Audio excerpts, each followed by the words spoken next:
In this video, I'm going to teach you the basic overhand whip with your offstring yo-yo. Looks like this.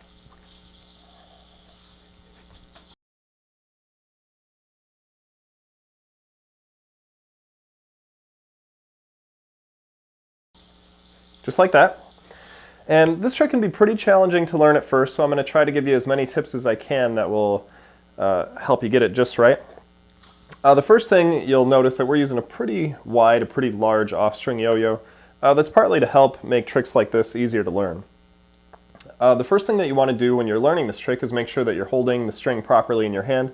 So I just pinch the string between my thumb and my first finger and then let my yo-yo string go off the other part of my hand. And you can see this just makes your whip. And when you whip the yo-yo, you're actually going to whip it with the part of the string that's more towards the center of your body, in this case on the left of my hand because I'm right-handed. And so when you do your whip, the first thing that you're going to actually want to do is toss the yo-yo up. And so as I'm holding it right here, you're going to see I'm going to whip it with my right hand, and so instead of having it centered on myself, I actually want to toss it a little bit off to the right so that when I do my whip, it's in the most natural position for me to catch it. And you can try as you just do your motion and you get used to it. You can find out what's comfortable, and then you can try to toss the yo-yo up so that it's right there. A second thing that will make this a lot easier to learn is to realize that you're not really aiming the string so much as your hand, and in particular where your thumb is grabbing the string right here, because that's what you have control of. And so what you want to do when you're whipping it is, first of all, you want to make sure that that part of your thumb is getting very close to the yo-yo. As you whip it, the closer it is, the more likely you're going to be able to catch it.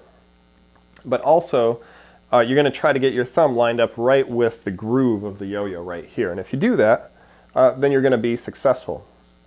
Another thing that I do is I tend to think of the string kind of coming off being an extension of my arm. And so sometimes I visualize like my arm's a sword and the string is kind of the end of the sword, and I'm hacking right through the center of the yo-yo. And that helps me keep everything straight. So once you've got everything properly worked out in your mind, you can practice it as much as you want.